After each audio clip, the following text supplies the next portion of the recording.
It's 8 o'clock. This is the UK Tonight. Coming up, violated in what should be a place of safety. The shocking account of a woman sexually assaulted in an ambulance by a paramedic. A Sky News investigation has revealed a culture in the ambulance service where abuse and harassment among staff is rife and patients are sexualised. Tonight, an ambulance boss says sorry, but insists that abusers are in the minority. We'll have a special report from Rachel Venables. Also ahead, claims of abuse against Mohammed Al-Fayed's brother Salah. 3 women say they were abused by both men while working for Harrods in the 80s and 90s. We'll have the latest for you. Plus, calls for the sale of fireworks to the public to be banned. This is after the death of a baby red panda at Edinburgh Zoo. I'll speak to the Royal Zoological Society Scotland. And scamming the scammers. We'll meet the AI granny, who's the latest weapon in the fight against fraudsters. Well, that's come, and much more on the UK Tonight.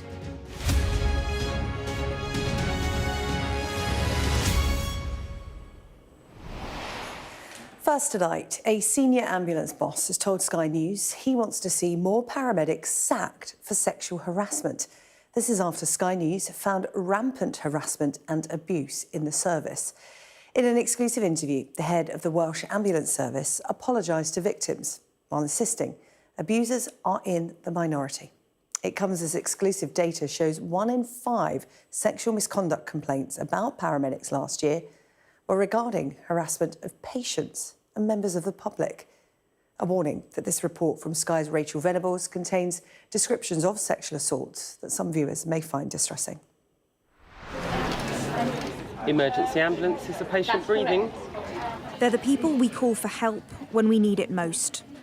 One of my biggest fears was that I wouldn't be believed because of where I worked. It was the ambulance service and it was the man in charge. But after a year-long Sky News investigation into sexual misconduct by paramedics, another woman is ready to tell her story. Ellie was a control room operator who claims she was relentlessly harassed by a manager after he invited her on a conference. He sort of explained that he'd taken a liking to me, and then he reached out and touched my leg, and I froze. To be honest, I was in my early 20s and I didn't quite know what his intention was. And then he slid his hand up the inside of my thigh, as far as my thigh could go.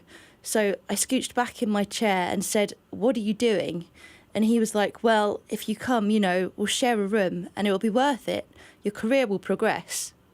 She rejected his offer, but he then started bombarding her with messages. They were photos of his private parts, and they were messages suggesting meeting in the car park. A whole manner of very descriptive sexual actions that he said he wanted to do with me. She says she showed the messages to management, but claimed they suggested moving her to another office, so she eventually quit. It was sexual harassment, and they didn't do anything. There was no investigation, nothing. It was move me. I was the problem. And he's still there in the ambulance service today? Yeah. How does that make you feel? Sick, actually. Really, really sick. But Ellie is one of countless women who've fallen victim to this darker side of the ambulance service. And now, for the first time all year, an ambulance chief executive has sat down for an interview with us. It's just not right. We shouldn't have anyone having to leave their workplace because they don't feel safe or because they've been subject to inappropriate behaviour in the workplace. We've failed those individuals. He says tackling sexual harassment is a top priority. I'm determined, as the chair of ACE, to continue the work that's already been started to make all of our workplaces safe for all of our people. We have seen more cases, historical cases, come forward. I expect we'll see a steady increase over the next year or so as a result of the work we're doing. You keep using the word historical, but I have to tell you that this is happening right now. You have female paramedics right now being assaulted or harassed. Do you want to see more people being rooted out, being kicked out of the service? I do. In the extreme cases where behaviour has been very poor, it's absolutely right that we do that. And we take swift, firm disciplinary action. But it's also important that we play the long game here and we begin to tackle low-level misconduct or inappropriate behaviour early rather than let it fester and get worse. Allegations against paramedics are referred to the HCPC, who regulate 15 different healthcare professions. Exclusive data shared with Sky News shows concerns were raised against fewer than 1% of all registrants last year. But while paramedics make up just 11% of the HCPC register, they represented 64% of all investigations into sexual harassment against colleagues. Concerningly, 1 in 5 of all sexual misconduct cases against paramedics involved patients or members of the public. There's a plethora of issues that need to be fixed in the NHS. But the central thing is all about leadership and the culture. If the culture permits sexually inappropriate behaviour, it will continue. And at the end of the day, this is all about patient safety. Patients need to know that when they go to see a practitioner, they can absolutely rely on them, giving the best care possible, with the best behaviour possible. They've created a sexual safety hub to support victims and witnesses of misconduct. But the HCPC have also been criticised for taking years to investigate claims.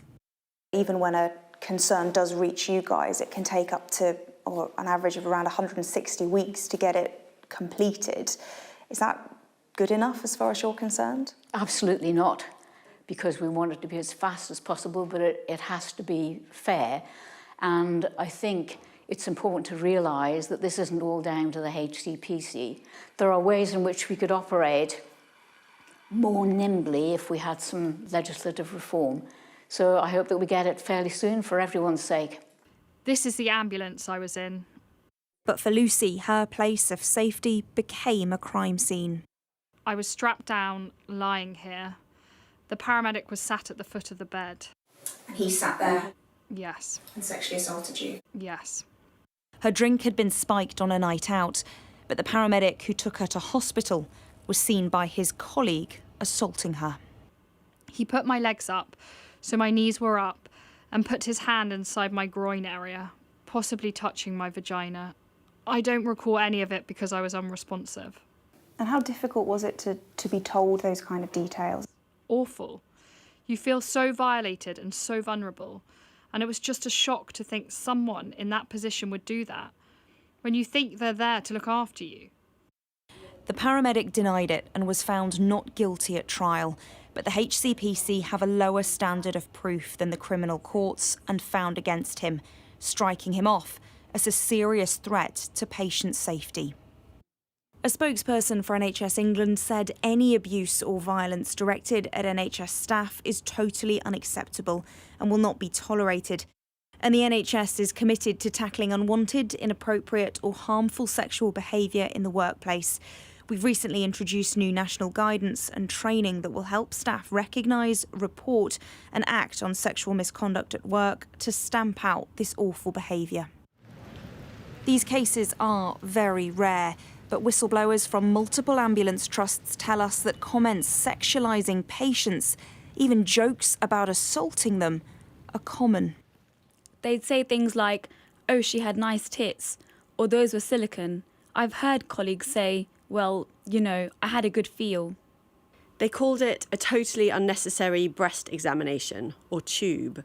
I first heard this term used in training school when a fellow student groped a female student's chest and said, "I've done a tube on you." They call it jazz hands, like they're making a mockery that certain staff have probably groped or touched patients inappropriately. Lucy says action has to be taken. It's disgusting, so disrespectful to women. Would you feel safe to be in the back of an ambulance today? No. This service exists to save lives, but for those paramedics and patients who've suffered sexual abuse, harassment and cover-up, these sirens will never be a sound of safety, no matter how hard the leaders fight to fix this culture. Rachel Venables, Sky News. Rachel joins me now in the studio. And Rachel, that latest report, part of your wider investigation into the ambulance service and the culture there. What response have you got from this latest instalment and these revelations? Well, every time we do reports like this, we get more people coming forward to share their stories, whether it's concerns within the ambulance service, occasionally further afield, but people really stressing again and again that this is still an issue. It has been an issue, as far as we can tell, for many decades.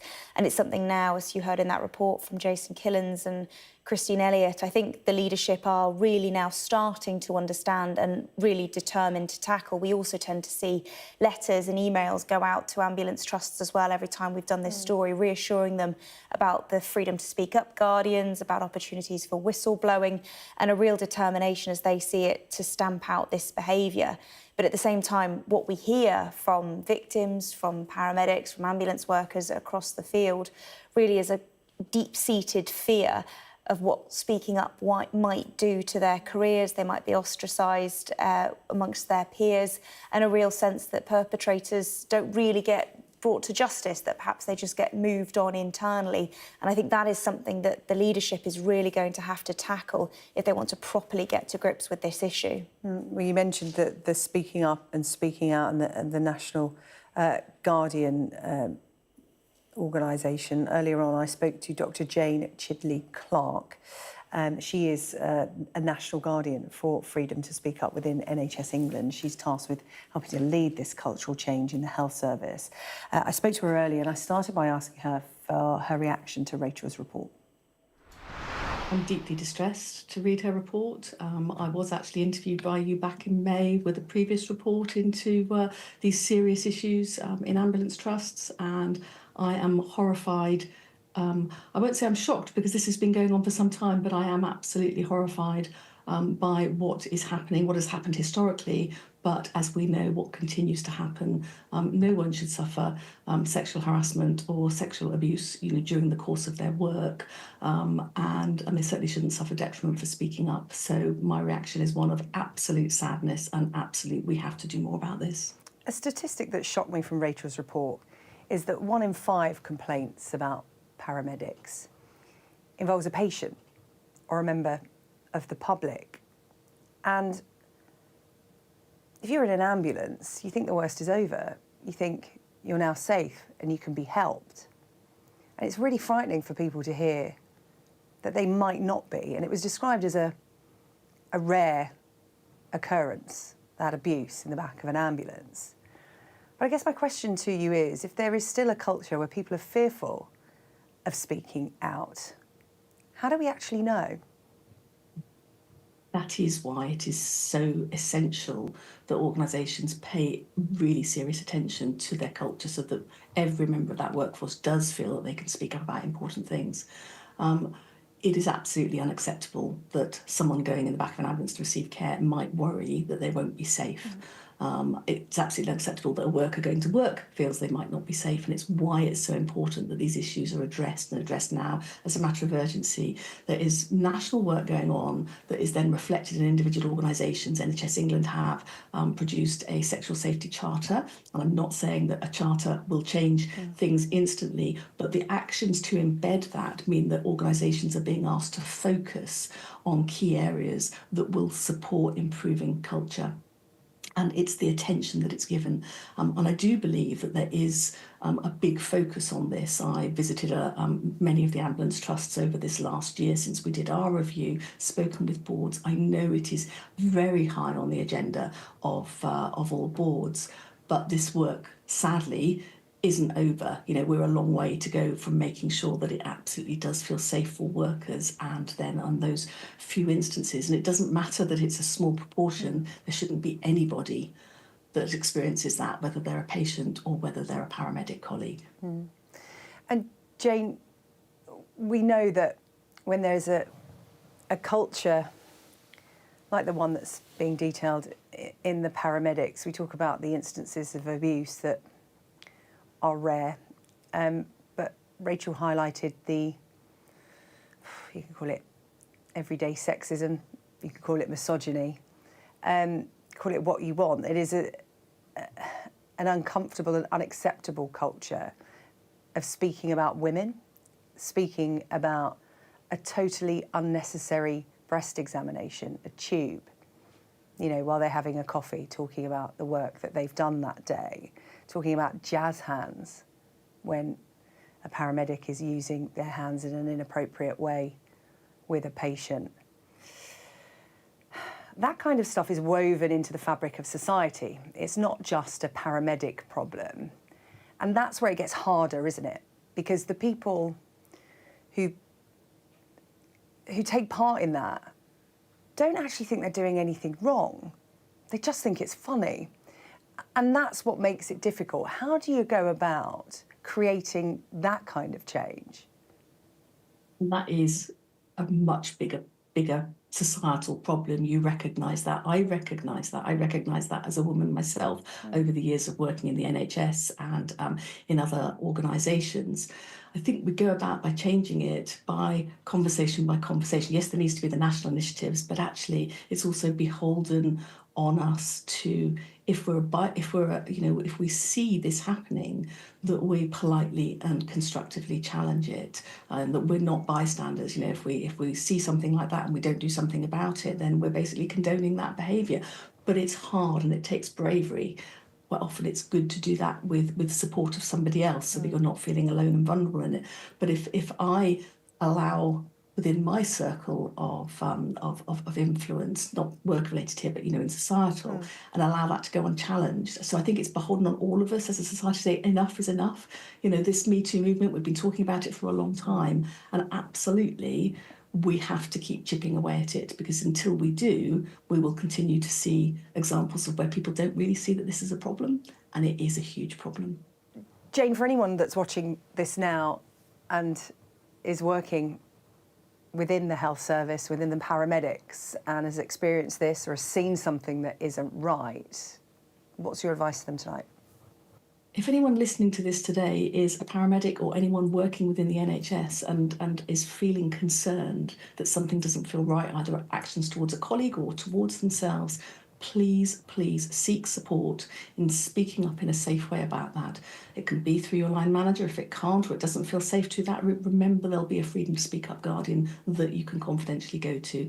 The really important bit is you get support for yourself, and that then we can address the issues that you confidentially raise. Thank you. Dr. Jane Clark, thank you so much. Oh, Rachel, as Jane said there, it's about the bravery of those individuals, and they should have nothing to be frightened of when speaking up, because they have done nothing wrong. In speaking out, they are doing everything right. But as I touched on towards the end of that interview there, some of the abuse within the paramedic service is a societal issue. We talked about, the inappropriate language and scenarios. But there is a specific problem in this sector, isn't there? Yeah, I think that's right. I think you have to be honest. First of all, we are still talking about a minority of people here, and the majority of ambulance workers, everyone I've spoken to, have described them as being good people who want to save lives and support and protect their patients. But clearly a sizable minority have been behaving badly. You will always get a minority, a small number of people in any job, whatever you do, who perhaps behave inappropriately, who commit sexually inappropriate acts. But I think the problem in the ambulance service has been magnified unduly. That data alone that we saw from the HCPC, paramedics are 11% of their register, but 64% of the sexual misconduct against colleagues claims. That alone tells you there's a problem here. And actually, Christine Elliott, who we spoke to in the piece, talked about the number of reports that they're getting as just being the tip of the iceberg, based on the conversations she herself has had with women who work throughout the ambulance service. I think there are a number of issues that we've seen people raise time and time again about the way the service has been structured, historically very male-dominated. The focus on rank as well means that if somebody more powerful to you acts in an inappropriate way, you might not feel able to speak up, and if you do, people might tell you to almost get back in your box, as it were. And also it's the lone working as well, people on their own, long hours, double crewed in an ambulance, and they feel if something happens to them, they won't be believed if they do speak up. And that's how this has been allowed to fester, I think, for just so long. OK, Rachel, thank you. Rachel Venables with that in-depth report today. Thank you. Still to come here on the UK Tonight, we'll have the latest for you on fresh claims of abuse at Harrods. And the Prime Minister hails the arrest of a man suspected of supplying people smugglers with inflatable boats. After break, we'll also go live to the city where the Chancellor is preparing to set out her plans to rip up financial red tape.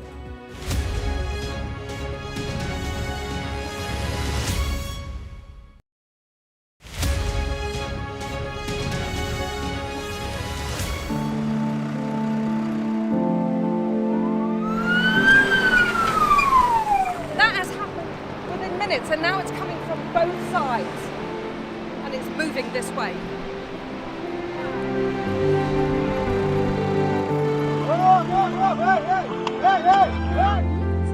Only about half a mile from the Turkish coast, and it's evident that the boat seriously overcrowded. This is one of the most severe viruses in the world.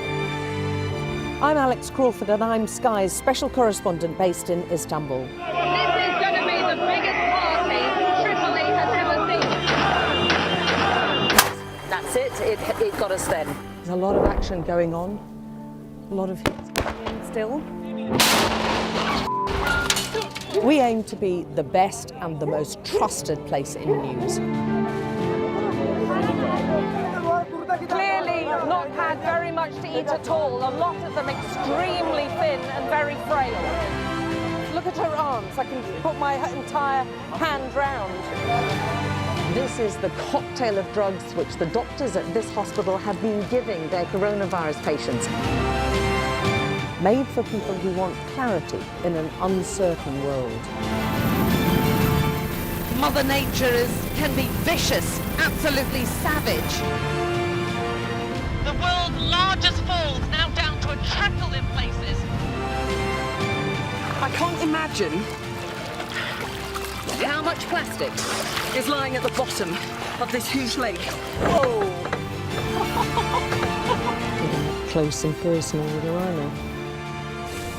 This is what makes the job so fantastic. We arrive.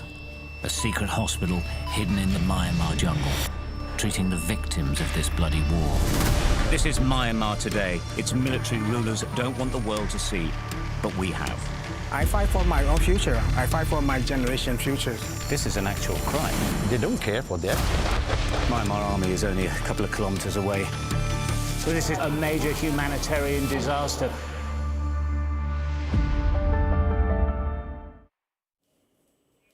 Victims of former Harrods boss Mohammed Al-Fayed have claimed tonight that they were also abused by his brother, Salah.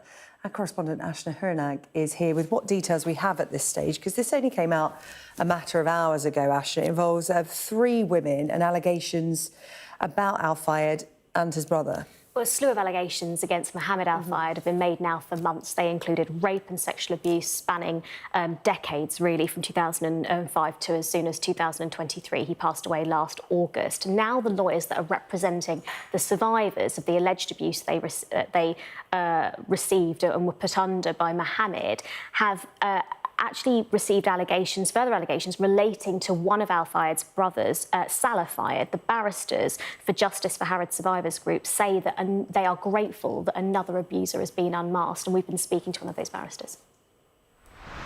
We get new inquiries every day, and in those new inquiries there are allegations which extend further than just Mohammed.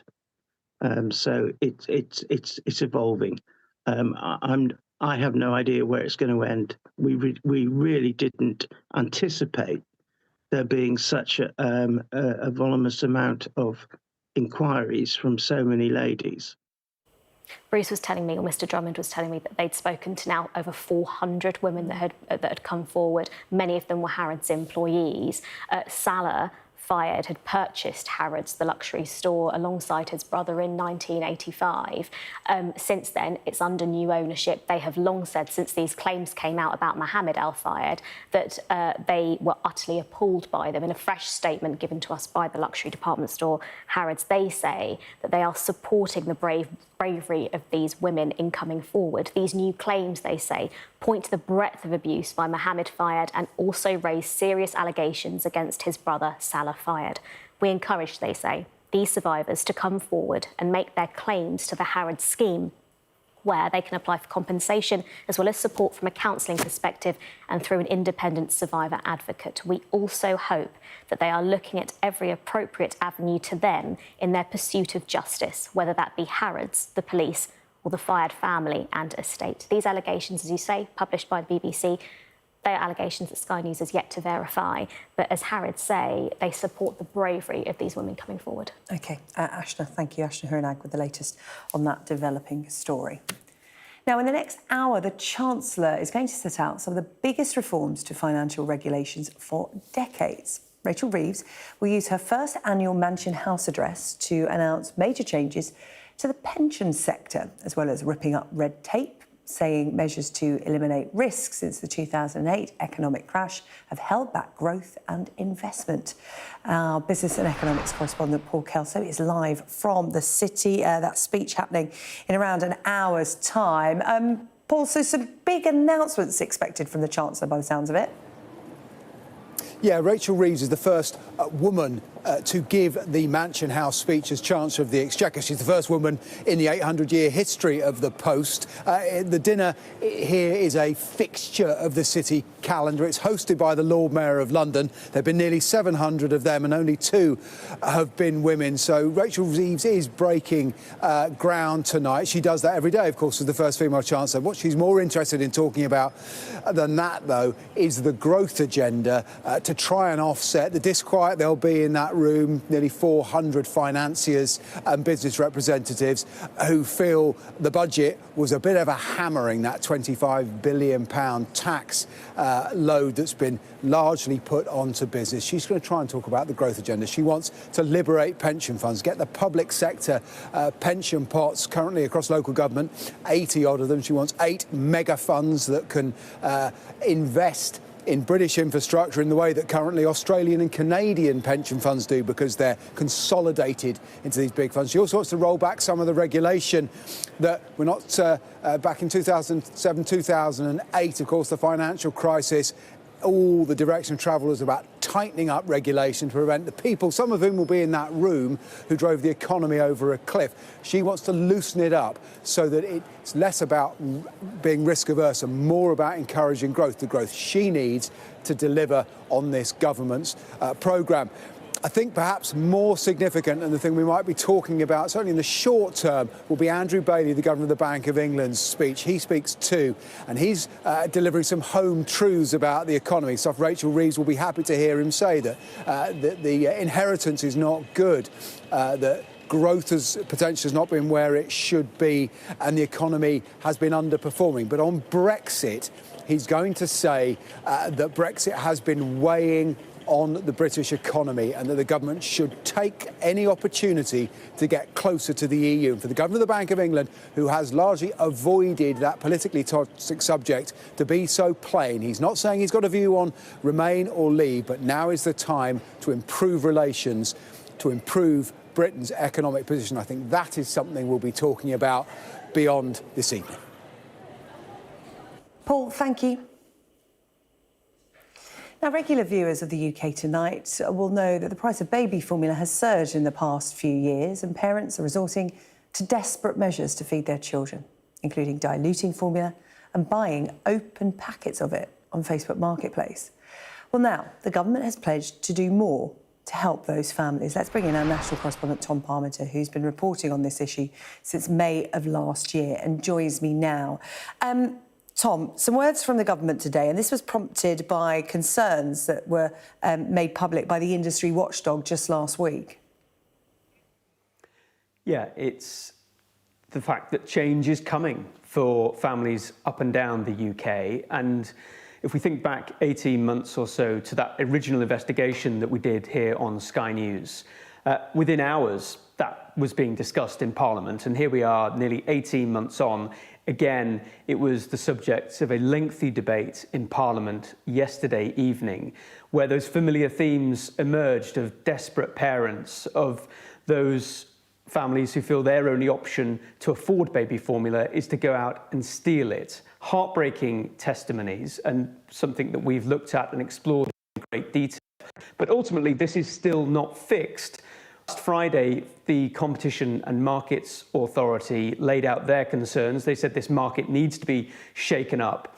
And in the Commons, the Blackpool South MP, Chris Webb, a new dad himself, was really critical of the manufacturers, of the retailers. He and others called for the prices just to come down somehow, and also for supermarkets, more supermarkets, to look at their own brand options and whether or not they can have an own brand formula, as some of the supermarkets already do. In response, the Health and Social Care Minister, Stephen Kinnock, pledged that this new Labour government will take action. I understand that many families are struggling to meet the cost of feeding their baby, and the government is committed to helping families most in need to access support. We are committed to addressing the concerns raised by the CMA so that the infant formula market delivers better outcomes that parents deserve.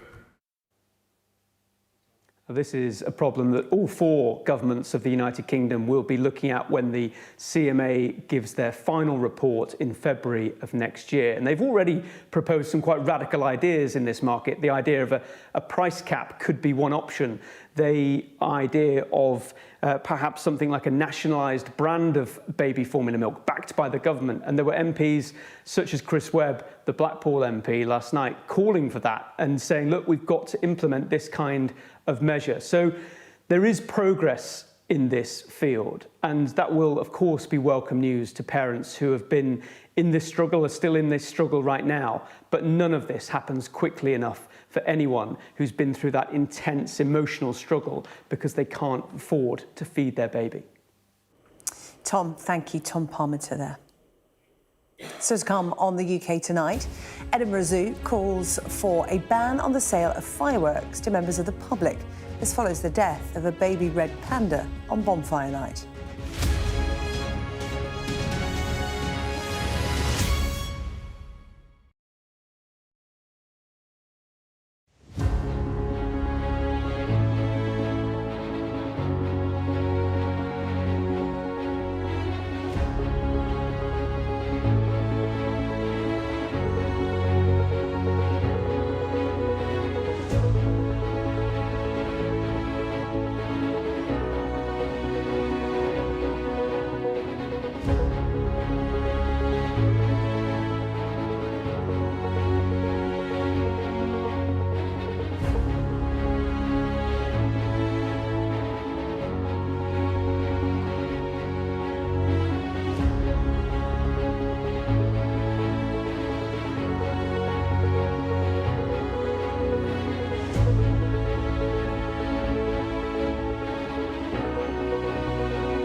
The Royal Zoological Society of Scotland has called for tighter restrictions on the use of fireworks following the stress-related death of a red panda at Edinburgh Zoo on bonfire night.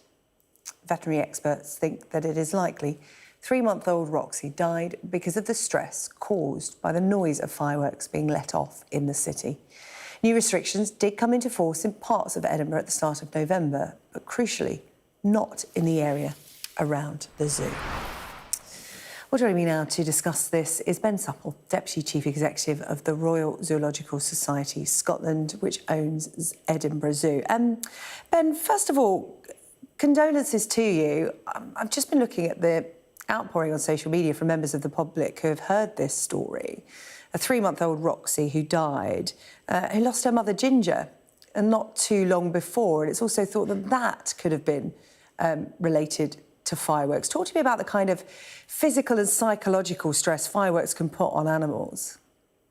As you say, we think it's very likely that Roxy has died as a result of fireworks in the city. In terms of the stress which Roxy would have endured, she would have been very agitated. And we know that what has effectively happened is that Roxy's choked on her own sick. That's the cause of death in this instance with Roxy. We can't rule out that fireworks were also contributed to the death of our mum, Ginger, the week before. You expect fireworks on bonfire night, but the reality of life in 2024 is that they're not just for bonfire night, are they? They seem to be used at many different celebrations. And what you're calling for is a restriction on the sale of fireworks to members of the public, a restriction on use as well. Tell me more details about what you're calling for, what you want to see.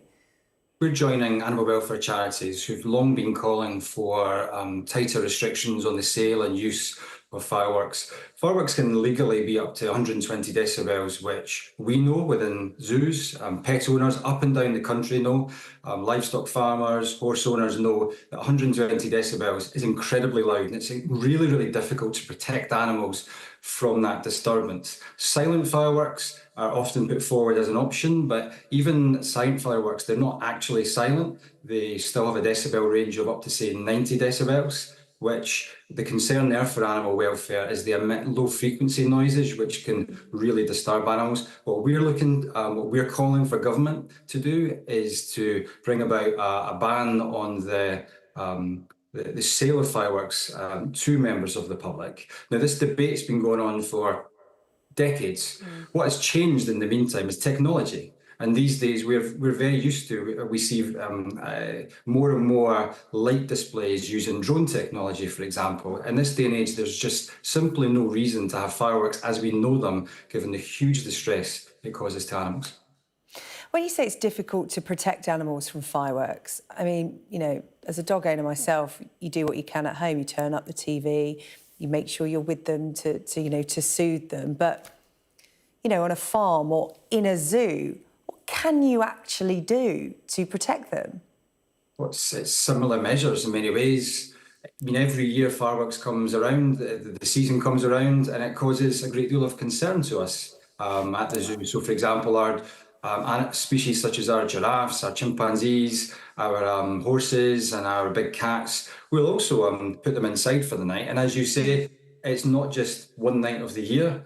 Fireworks season seems to have become longer and longer and longer. So there's certain measures we can take, and in many ways they're no different to the measures which many pet owners will take. And as pet owners will know, as livestock farmers will know, and as we know within zoos, those measures can never really be adequate. The government is saying that they're calling for people to use fireworks responsibly and safely. But the reality is there is no safe, responsible and appropriate way to use fireworks in the vicinity of animals without causing distress to animals. Well, listen, thank you so much, Ben, for coming on to talk to us about the dangers of fireworks to animals. I mean, in Edinburgh, you've got Hogmanay just around the corner, and I'm sure there'll be plenty more fireworks in between, and you and your staff at Edinburgh Zoo and your other facilities working really hard to keep those animals safe and well. I know it's a story that will resonate with those who own domestic pets as well. It is really concerning. Ben Supple there from the Royal Zoological Society Scotland. Thank you. Thank you. Now, King Charles marked his 76th birthday with a bang. Well, this was a 41-gun salute, to be precise. But as well as the military tributes, the King also spent part of the day celebrating the first anniversary of his coronation food project by opening 2 new food distribution hubs. Our royal correspondent, Rhiannon Mills, has more. There are certain traditions for royal birthdays. Gun salutes for the King turning 76. Who decided to spend it somewhere less regal.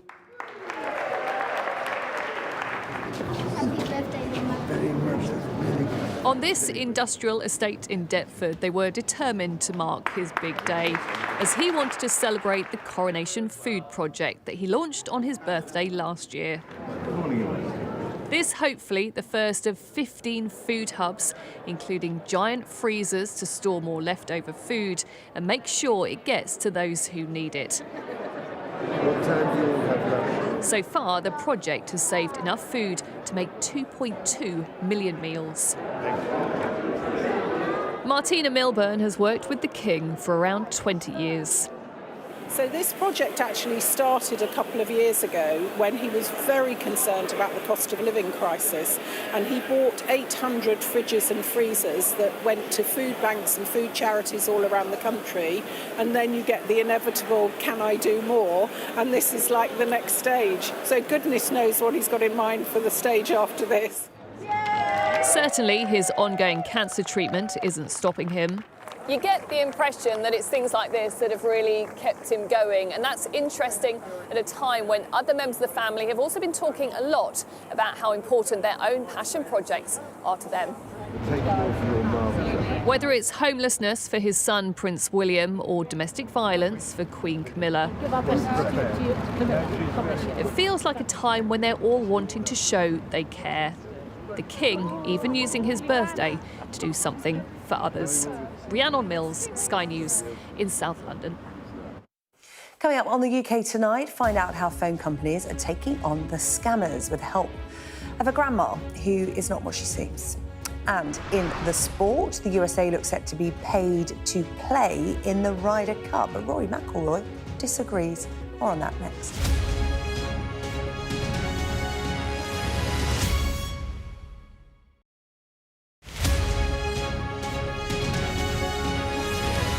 I'm David Blevins, and I'm Sky's senior Ireland correspondent. It takes 60 minutes to cross the Irish Sea. It took the British monarchy a century. I've spent 30 years reporting the journey from conflict to peace. The political parties of Northern Ireland have reached agreement. If there's anyone who might know how to fix Northern Ireland's devolved government, it's the American architect. Changes in circumstance require changes in approach. The end of the political stalemate, the start of a new chapter for Northern Ireland. I confirmed that I am willing to take up the office of First Minister. My election to the post of First Minister demonstrates the change that's happening on this island. Catholics and Protestants on different sides, now facing the same threat. If we both contract COVID-19 and end up in hospital, religion's nothing. People here are adept at finding hope amid adversity. That's the spirit of a place that punches way above its weight. We help you understand the world with us. A toxic blue-green algae now poisoning Loch Ness. It's breaking your heart what has happened here. It is. This is a vital resource, a national treasure, now fighting for its very life. They are effectively surrounded by Northern Ireland, and that makes this the most unlikely of international frontiers. If there's a hard border, I think it'll cripple the country. Winter is coming. Welcome to Winterfell. It's an iconic location in this globally acclaimed drama. Ophelia was the most powerful hurricane this far east in the Atlantic on record. Sky News, the full story first.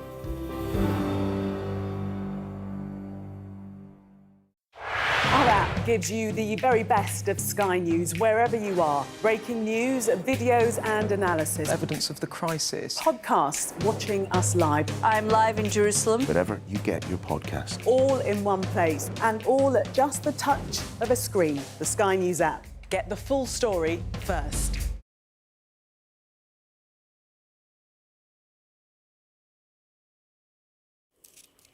Still to come, the sweet little granny who's not all that she seems, especially when she's having a natter on the phone. Intriguing. But first, David is here with the sport. You're intrigued, aren't you? I am. I'm very much going to be watching that. Let's talk about the Ryder Cup. It may be a year away, but already there's a nice row brewing.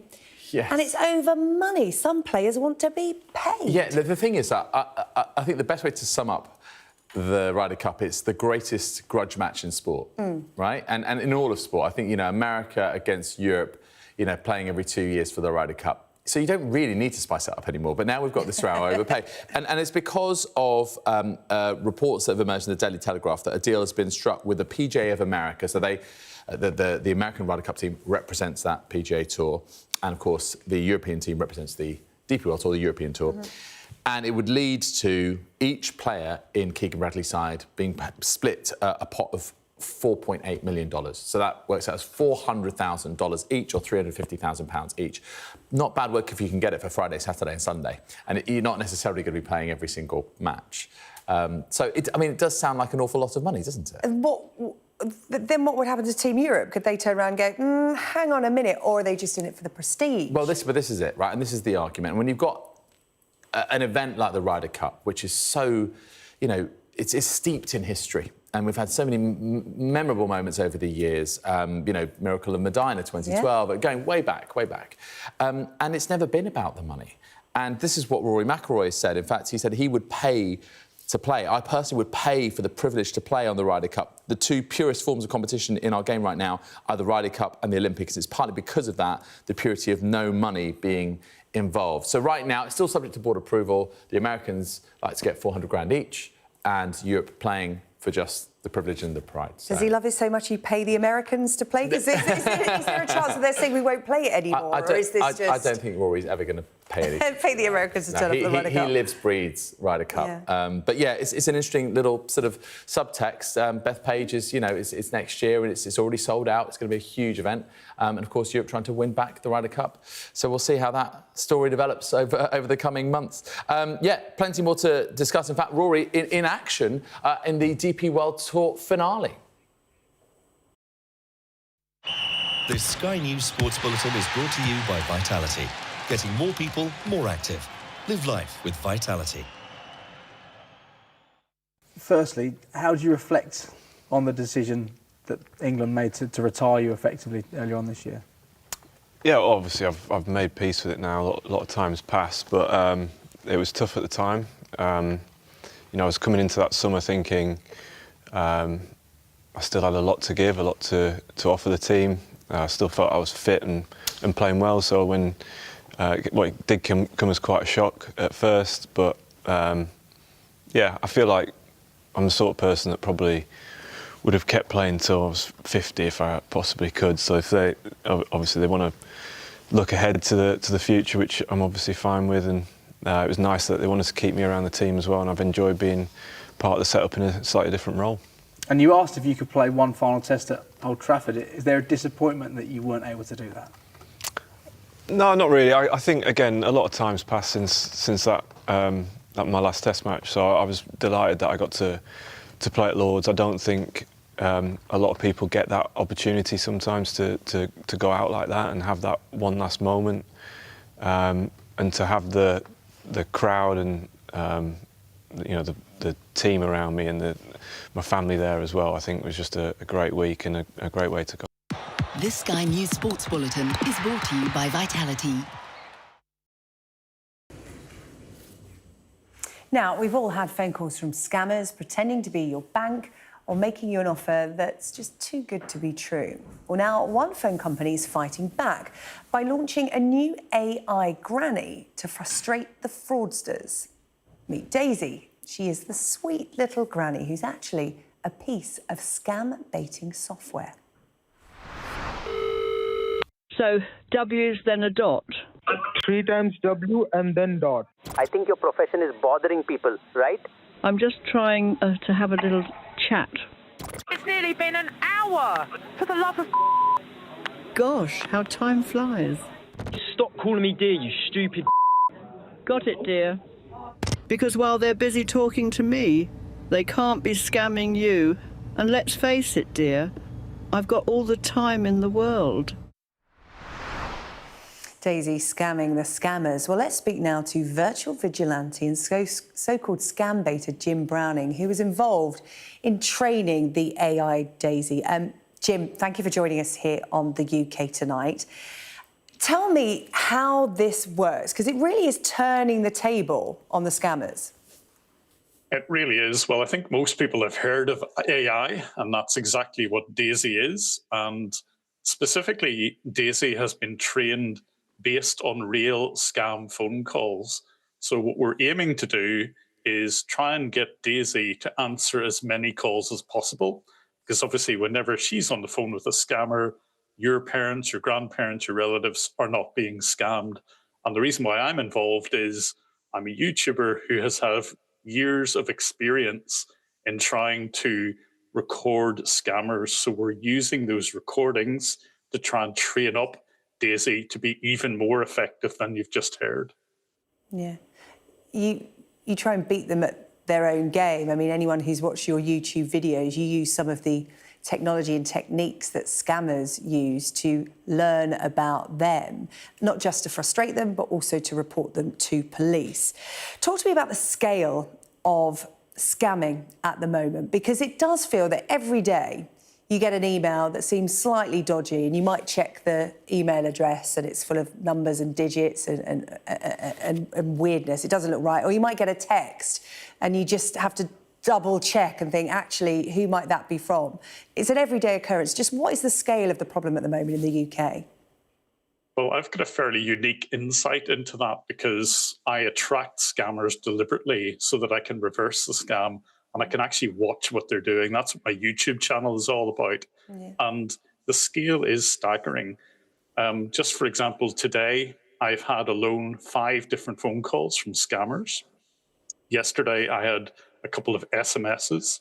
And honestly, between phone calls and email messages and all of those ways that people attempt to try and scam you, it's becoming a bit of an epidemic. And it's sad because, you know, people just want to be left alone. And it is, as you say, it's very difficult to tell the difference between what might be a real message, say, from your bank and a fake one.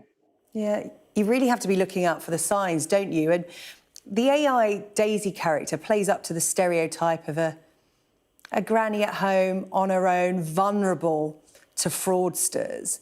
But the reality is, scamming is so effective now, and the emails you get or the phone calls you get can sound and look so realistic. Everyone is a target. You or I can be a target, young, old, professional, whatever. Everyone is a target. So with that in mind, how can you keep yourself safe from scammers? I think the most important thing to remember is that these are tried and tested scripts. So when you engage with someone on the phone, they're a professional at scamming. So it can be incredibly difficult to work out whether it's a legitimate call or a scam. But the key thing is you have to give yourself time to figure that out. And the key bit is to stop the call as early as you can. If you're suspicious about it, if you're suspicious about an email or an SMS, ask other people, but importantly, give yourself time to figure out whether it is or isn't a scam. If you just engage with the person on the phone, no legitimate company will have a problem with you saying, I need to research this, I need a bit of time, and that's the way that you can prevent being scammed. And these just aren't the odd chancers, the odd con men and women. You and your work on YouTube have turned the tables in terms of you have used the cameras on their computers that they're calling you from to look at them. And we're looking at large-scale call centres. This is a huge industry and it's particularly targeting the UK. Talk to me about, you know, some of the operations you've seen. Well, you're right. I'm in the position where because I let scammers onto my computer, something which you should never do, I have, I guess, the technical ability to go back to the scammer's computer. And as you say, I can sometimes see their webcams. If they have CCTV on their network, I can also see them at their scams. So I put a lot of that onto YouTube. And yes, I get a very unique insight into how they work, how their operations run, what sort of people are involved, and where they are. And the majority of telephone-based scam calls will typically come from India, although a lot from Pakistan. There are other sorts of scams, though, where other countries like Nigeria or Eastern Europe, where you'd have, for example, a lot of cryptocurrency scams. So the scam, depending on the scam, will depend where the call or emails or whatever, where they emanate from. But yes, it's a huge problem. And as you say, everyone sees or hears these scam calls every single day. Yeah, it's a huge business, and globally it costs people millions. For the majority of people, though, these scam messages are just a nuisance. And I know that AI Daisy was born out of the fact that 71% of Brits would like to get their own back on scammers, but, you know, they don't want to waste their own time. They don't want to give them the satisfaction. That's something that's been left to Daisy, and that's what you do on your YouTube channel. It is a serious business, but you do want to wind them up. I know my dad likes to keep them on the phone just to wind them up, a bit like AI Daisy. What's the most satisfying moment you've had with a scammer? Well, quite a few. Obviously, I think the CCTV ones where we can actually see them face to face is probably the most satisfying ones. But even changing the robocall message. So, for example, because I'm good with computers, I know the calling systems that they use. And because of that, what I do is I try to modify the robocall message. So the one that might sound like, this is Amazon, there's been an order placed today, have you made it? Press 1. And I change that message to say, this message is set up by a scammer. If you want to waste their time, press 1. And don't, by the way, mention anything about the message has been changed. And that's very satisfying because not only do all the people who press 1 know it's a scam, but it is actually costing them money. And I've seen them try to up their call rates, wondering why they're not getting any decent call Jim, back. we are running out of time. We're going to have to end our call. It has been so good to talk to you. Keep up the good work.